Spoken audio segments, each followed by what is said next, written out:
నమస్తే, welcome to ఆధ్య media. నేను బాలు. మనతో పాటుగా ఉన్నారు సీనియర్ జర్నలిస్ట్, సినిమా విశ్లేషకులు ఇమ్మంది రామారావు గారు. వారితో మాట్లాడదాం. సార్ నమస్తే. నమస్తే బాబు. సార్, టీడీపీ ఇప్పుడిప్పుడే పుంజుకుంటున్న నేపథ్యంలో గతంలో ఎవరైనా చనిపోయిన వాళ్ళు లేకపోతే వాళ్ళ కుటుంబం నుంచి ఎవరో ఒకళ్ళు రావడం సహజం. కొంత పట్టు ఉన్న నేపథ్యంలో వాళ్ళ యొక్క కుటుంబ సభ్యుల యొక్క క్రియాశీలత పార్టీకి చాలా బలం చేకూరుతూ ఉంటుంది. మన గతంలో తీసుకున్నట్లయితే అట్లా చాలా సందర్భాల్లో మనం చూస్తూ వచ్చాం. అంటే టీడీపీలో ఆ ఆనవాయితీ బాగా కొనసాగుతూ ఉంటుంది. ఎవరైనా ఎమ్మెల్యే కావచ్చు, లేకపోతే మాజీ మంత్రి ఎవరైనా చచ్చిపోతే కుటుంబంలో నుంచి ఒక టికెట్ ఇచ్చి యునానిమస్గా గెలిపిస్తారు వాళ్ళని. తాజాగా ఇక్కడ కోడెల శివప్రసాద్ గారు చచ్చిపోయిన తర్వాత వాళ్ళ కుమారుడు ఎవరైతే ఉన్నారో ఆయన ఇప్పుడు కన్నా లక్ష్మీనారాయణని టీడీపీలోకి ఆహ్వానించడానికి, అదే సత్తెనపల్లికి ఇన్ఛార్జిగా ఇవ్వడానికి కొంత విముఖత చూపిస్తూ ఉన్నారు. సో ఇది పార్టీకి ఎటువంటి పరిణామాలు చోటు చేసుకునే అవకాశం ఉందంటారు? ఇప్పుడు మనకి రాజకీయాల్లో నైతికత లోపించిందండి.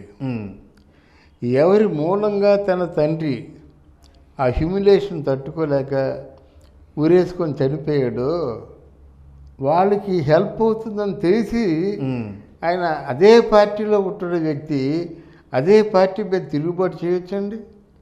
దీని వెనక ఎవరో ఉన్నారన్న విషయం అంత వెర్రాలా ఎవరు పసిగట్టలేరా?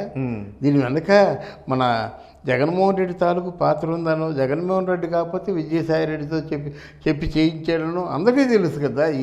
అంటే వీళ్ళు ఏదో కళ్ళు మూసుకొని పాలు తాగుతుంటే లోకం అంతా చెగటనుకుంటున్నారు. అలాగే కేసీఆర్ నాని ఏంటంటే ఎంతవరకు మా చంద్రబాబు నాయుడు చుక్కల్లో చంద్రుడు అని చెప్పుకున్నాడేమో నేను వైసీపీలో కలిసిపోతాను, వైసీపీలో సీట్ ఇవ్వకపోతే ఇండిపెండెంట్గా పోటీ చేస్తాను, నువ్వు గెలుస్తావా? నువ్వు ఏ కబుర్లు మాట్లాడతావు? ఎందుకు ఇలా మాట్లాడతావు? గనక ఏమవుతుందంటే రాజకీయాల్లో నైతికత లేకుండా ఇట్లాంటి ఇంకెక్కువ అవుతాయి. మీకేంటంటే రాజకీయంగా ఎంతవరకు గేమ్ ఆడాలో అంతవరకు గేమ్ ఆడతారు. ఆ గేమ్ ఆడిన తర్వాత ప్రజలు కూడా కొంచెం ఆలోచించే వాళ్ళ ఉన్నట్టయితే ఇంత పెద్ద ప్రాబ్లం ఉండేది కాదు. ఈరోజు కుటుంబానికి 5 లక్షల రూపాయలు చెప్పనేమో ఇస్తానని చెప్పడం అన్నది చిన్న విషయం కాదండి. అంటే ఇది కుటుంబానికి 5 లక్షల రూపాయలు ఇవ్వచ్చా ఇవ్వకూడదు అనేది ఎలక్షన్ కమిషన్ చెప్పాలి. ఇప్పుడు 5 కోట్లు చెప్పనేమో మనకేమో 5 కోట్ల మంది జనాభా ఉన్నారు ఆంధ్రాలో. అందులో ఒక 2 కోట్ల మంది అర్హులు అనుకోండి. 2 కోట్ల మందికి 2 కోట్ల 5 లక్షలు ఇవ్వడానికి ఎక్కడి నుంచి వస్తుంది సొమ్ము? ఆ సొమ్ము ఎవరిది? ఏం జాగీర్ కాదు కదా, ఈయన పాకెట్లోంచి ఇవ్వడం లేదు కదా. ప్రజలు అష్టకష్టాలు పడి పన్నుల రూపంలో చెల్లించని అన్నిటికీ రేట్లు పెంచేస్తావు. ఈరోజు పేదోడేమో ఇల్లు రిజిస్ట్రేషన్ చేయలేకపోతున్నాడు. పేదోడికి వాళ్ళ తాత ఇచ్చిన దెబ్బ, ఆ దెబ్బకేమో వాడు పన్ను కడుతున్నాడు అన్నమాట. అప్పుడు మార్కెట్ ధర వేసి నిజంగా డబ్బులు 2 లక్షలు 3 లక్షల రూపాయలు పన్ను కట్టే అవకాశం ఉన్నడితే అక్కడ బిల్డింగ్లు వేపేస్తారు కదా. అవకాశం లేకంటే ఏదో ఎప్పుడో కూతురు పెళ్ళికో కొడుకు చదువుకో దాన్ని సేవ్ చేద్దాం అనుకున్నాడికేమో 2 లక్షలు 2.5 లక్షల రూపాయలు పన్ను కట్టమంటే ఎల్ఆర్ఎస్ కట్టమంటే ఎక్కడ కడతాడండి? ఎలా కట్టుకోవడం? ఈ డబ్బులన్నీ కలిసి ఇలాంటి వాళ్ళకి ఇవ్వడానికా? అంటే ప్రజలకి సదుపాయాలు సమకూర్చడానికి, ప్రజల తాలూకు పిల్లలకేమో భవిష్యత్తులో భరోసా ఇవ్వడానికి, దానికి కదా. ఎవరండి? కానీ ఎందుకు అంటే టీడీపీ ఎందుకు ఈ చర్యలకు పాల్పడింది? కన్నా లక్ష్మీనారాయణ గారిదేమో గుంటూరు, ఇటు కోడెల వాళ్ళదేమో ఇటు నర్సరావుపేట. అంటే కోడెల శివప్రసాద్ గారి పేరు చెప్తే నర్సరావుపేటలో ఎవరైనా సరే ఓటు వేస్తారు. సరే, ఈక్వేషన్స్తో ఆయన గతంలో సత్తెనపల్లి వెళ్ళి ఉండొచ్చు. కానీ కోడెల వాళ్ళ అబ్బాయి మళ్ళీ నర్సరావుపేటలో నుంచుంటే ఖచ్చితంగా గెలిచే అవకాశం ఉంటుంది. అంటే ఈ గెలుపు గుర్రాలను చేతిలో పెట్టుకొని ఈ సమీకరణాలు, ఈక్వేషన్స్లో ఎందుకు పార్టీ తప్పుడు అడుగులు వేస్తుందేమని ఒక చిన్న సంశయం. అసలు కోడెల శివప్రసాద్ కోటికి సమస్య లేదండి. టీడీపీ గెలిపించుకోవాల్సిన అవసరం లేదు. వాళ్ళ నాన్న సింపతి గెలిపించేస్తుంది ఆయన్ని, అంతే కదా. అందువలన ఇక్కడ ఏంటంటే కన్నా లక్ష్మీనారాయణ అసలు మామూలుగా కంపేర్ చేసుకున్నట్టయితే ఒక బీజేపీ పార్టీ లాంటి పార్టీకి అధ్యక్షుడిగా, రాష్ట్ర అధ్యక్షుడిగా ఉన్నాడు. అంత పెద్ద ఒక స్థానంలో ఉన్నవాడు ఒక పరిపాలన మీద, అక్కడ ప్రజా ప్రజాస్వామ్యాన్ని సంరక్షించడం కోసం మీతో చేయగలుపుతానని వచ్చిన తర్వాత వాళ్ళకి తగు గౌరవం ఉంటుంది కదా.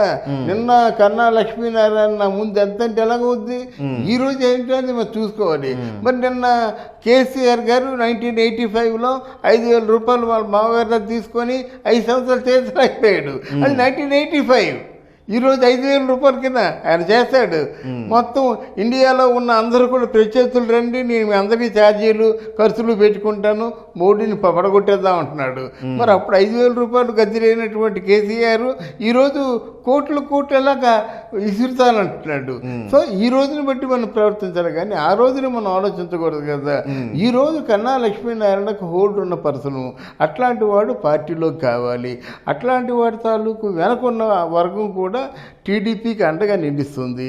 ఇది టీడీపీకి చివరిసారిగా జీవన మరణ సమస్య. తర్వాత టీడీపీ ఉంటుందో పోతుందో మనం చెప్పలేము. అది యాక్చువల్గా ఇంకా ఆంధ్రప్రదేశ్లో ఇంకేమైనా మిగిలినట్టు కదా టీడీపీ ఎవరైనా వచ్చి పరిపాలించడానికి. కురుక్షేత్ర మహాసంగ్రామం జరిగిపోయిన తర్వాత ఏముందని పరిపాలించడానికి. అక్కడ ఆ ధర్మరాజు వీళ్ళందరూ పూర్తిగా వ్యక్తి అయిపోయిన కారణం అంటే ఏముంది అక్కడ, అందరూ పోయారు. మరి దేనికి యుద్ధం జరిగినట్టు అలా అయిపోతుంది అన్నమాట. మొత్తం ఎంత అన్నపూర్ణ ఆంధ్రప్రదేశ్ అనుకున్నటువంటి అన్నపూర్ణ పచ్చగా ఉన్న కోనసీమ అంతా కూడా మూడువరిపోతుంది అన్నమాట. ఏముంటుంది చెప్పండి. ఆ భీమునిపట్నం నిజంగా ఆంధ్రదేశానికి చాలా అపురూపమైనటువంటి అందాలు చూపించేటువంటి విశాఖపట్నం టు భీమునిపట్నం బీచ్ మొత్తం కొండలు తవ్వేస్తున్నారు కదా. మొన్న వార్తల్లో చదివాను, ఇక్కడ మామూలుగా అవినాష్ రెడ్డికి అనుకూలంగా సాక్ష్యం చెప్పడానికి వాళ్ళ మేనత్త విమలారెడ్డికి 5 ఎకరాలు ఇచ్చారట. అంటే చెప్తున్నాను అన్నమాట. ఏమిటి ఇదంతా, ఎందుకు ఇదంతా, ఏమి తీసుకెళ్ళిపోతారు వీళ్ళందరూ. 2 చేతులు మామూలు చాపేసి వెళ్ళిపోవడమే కదా. ఇప్పుడు వాళ్ళ నాన్నది వాచి తప్ప ఇంకేం మిగలలేదు కదా. మరి అవన్నీ ఆలోచించడం లేదా అని నాకు అనుమానం అన్నమాట. ఏం తీసిపోతాడు, ప్రజల్ని హింస పెట్టడం తప్ప. అంటే ఆంధ్రదేశంలో ఉన్న ప్రజలు అంత పాపం చేసుకున్నారా అన్నది నా బాధ. రైట్. ఇప్పటికే సుజనా చౌదరి కావచ్చు, సీఎం రమేష్ లాంటి వాళ్ళు ఫక్తు టీడీపీ కార్యకర్తలు సరే ఇతరితర కారణాల వల్ల వాళ్ళు పార్టీ మారిన నేపథ్యంలో పార్టీలోకి వస్తున్న కొత్త రక్తం కావచ్చు, లేకపోతే కుటుంబ సభ్యులు మరణం తర్వాత పార్టీలో వాళ్ళ కుటుంబ సభ్యుల యొక్క రాక టీడీపీ ఇప్పుడు గెలుస్తుంది, లేకపోతే ఖచ్చితంగా రాబోయే రోజుల్లో టీడీపీ గేమ్ చేంజర్గా ఉండబోతుందన్న నేపథ్యంలో ఈ అంతర్గత లొసుగులు పార్టీ యొక్క ప్రతిష్టను దెబ్బతీయడానికో లేకపోతే కొత్తగా వచ్చి చేరే వాళ్లకు సిట్టింగ్ ఎమ్మెల్యేలకు ఏమైనా ప్రభావం చూపుతుందంటారా? అంటే ఇంత ముందులాగా గుడ్డిగా మాత్రం నిర్ణయాలు తీసుకోలేడండి చంద్రబాబు నాయుడు. చంద్రబాబు నాయుడు నిర్ణయాలు తీసుకోలేడు, ఇటు పవన్ కళ్యాణ్ కూడా నిర్ణయాలు తీసుకోవడం తెలియడమాట. ఇప్పుడు కొత్తగా వినిపిస్తుంది బీజేపీని జనసేన తెలుగుదేశం పార్టీ పొత్తులు అని చెప్పే మాట. అవును. మరి అంటే ఇక్కడ దీన్ని ఎలా మార్చుకుంటారు అంటే ఇక్కడ జనసేన పార్టీ తటస్థంగా ఉండిపోతుంది. ముందు మనం ఇండివిజువల్గా పోటీ చేద్దాం, గెలిచిన తర్వాత మనం జస్ట్ మనం ఎలాగ మన మిత్రపక్షమే కదా, మనం హ్యాపీగా గవర్నమెంట్ ఫామ్ చేద్దాం అని అంటారన్నమాట. అంతకంటే ఏముంది. ఒకవేళ మీరు కానీ నిజంగా మాతో పొత్తులు కలిపే ఆలోచన నడిస్తే వైసీపీ పట్ల మీ వైఖరి ఏమిటి, మీ వైఖరి ఏమిటి? మరి ఎందుకు జగన్మోహన్ రెడ్డి ఇంత వెన్ను కాస్తూ ఉన్నారు? దీన్ని బట్టి ప్రపంచ దేశం అంతా ఏమనుకుంటుంది? వైసీపీ లాంటి అసమర్థ పరిపాలన, రాక్షస పరిపాలన మీరేమో వెన్ను కాచి వెన్నుదన్నుగా ఉన్నారనుకుంటుంది కదా.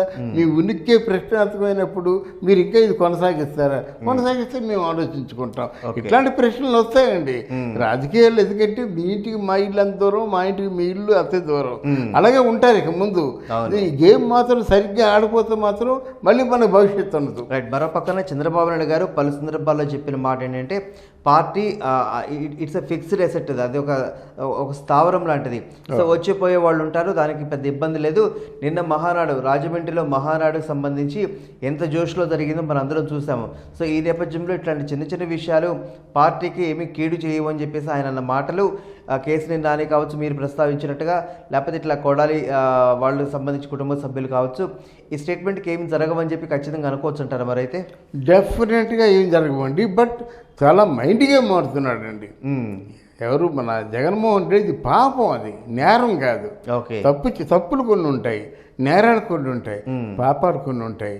తప్పు ఉందనుకోండి సరిదిద్దొచ్చు, నేరం ఉందనుకోండి శిక్ష వేయచ్చు. పాపానికి ఇక్కడ కాదు పైనే ఉంటుంది. ఓకే, జనరల్గా పాపాన్ని మనం ఏం చేయగలం అండి? అంతే కదా. నీ పాపం అనుభవిస్తా అంటమాట. అలా నీ పాపం అనుభవించనేటువంటి పరిస్థితి ఈరోజు వచ్చిందండి. లేకపోతే చంద్రబాబు నాయుడిని ఇంతవరకు మరి రాజశేఖర రెడ్డిని ఎంతమంది ముసలాళ్ళు అన్నారండి? అది మైండ్ గేమ్ కాదు. అవును, ఆ అంటే ఒక ముసలాయన ఉన్నాడండి. ఎవడా ముసలాడు? చంద్రబాబు నాయుడు. ఇది నీ ముఖ్యమంత్రి సంస్కారమా? ఏమిటండి, ఏమనుకోరండి? ఓకే, అంటే ఇది ముఖ్యమంత్రిగా నువ్వు అంటే మామూలుగా నీ చివరి ప్రయాణం కూడా ముఖ్యమంత్రిగానే ఉంటుందనే ఫీలింగ్ నీకుందా? చాలా దారుణం అండి. దానికి కేంద్రంలో అధికారంలో ఉన్నటువంటి బీజేపీ పార్టీ ఏది ఎవరినైతే మోదీ గారు దైవ స్వరూపులు అనుకుంటున్నారో, ఎవరైతే అమిత్ షా గారు ఇంకా రెండో నమ్మిన బండి అనుకుంటున్నారో, ఇద్దరిలో ఎవరికి కూడా మనసు లేదా, ఎవరికైనా నైతికత లేదా, ఎవరికైనా ఇంగితం లేదా, ఏమీ లేకుండా అలా వినోదం చూస్తున్నారా? ఆంధ్రప్రదేశ్కి ఏమో పైసా రాల్చకుండా మీకు ఇవ్వమంటూను మీకు ఇవ్వాల్సిన దానికంటే ఎక్కువ ఇచ్చామనుకొని ఒక అసమర్థుడు ముఖ్యమంత్రిగా ఉంటే మీకు సామర్థ్యం లేదా? ఓకే, సహజంగా కుటుంబంలో పెద్ద ఏం చేస్తారంటే ఎవరైతే కొంచెం వీక్గా ఉన్నారో ఆ వీక్గా ఉన్నోనే ముందు చూస్తాడు. అవును, ముగ్గురు కొడుకులు ఉన్నారు, ఓ వీక్గా ఇద్దరు కొడుకులు సంపాదించుకుంటున్నారు, ఉద్యోగం చేస్తున్నారు. మూడో కొడుకు సంపాదన లేదు, ఉద్యోగం లేదు, డబ్బులు లేవు. కొంచెం ప్రేమ ఎక్కువ ఉంటుంది, ప్రయారిటీ ఉంటుంది. ఆ మాత్రం మామూలు కామన్ సెన్స్ ఉంటుందండి. అందువల్ల పబ్లిక్ అంతా నేను కాదు, నేను చెప్తున్న మాటలు నేను కేవలం పబ్లిక్ జనసామాన్యం గొంతుకే వినిపిస్తుంటాను నేను, అంతేగాని నేనెవరిని చెప్పడానికి. జనం ఏమనుకుంటున్నారు, జనం ఎలా స్పందిస్తున్నారు, జనం ఎంత ఘోష పెడుతున్నారు, అదే నా కంఠశోష. రైట్, థ్యాంక్ యూ అండి. థ్యాంక్ యూ అమ్మా, థ్యాంక్ యూ వెరీ మచ్.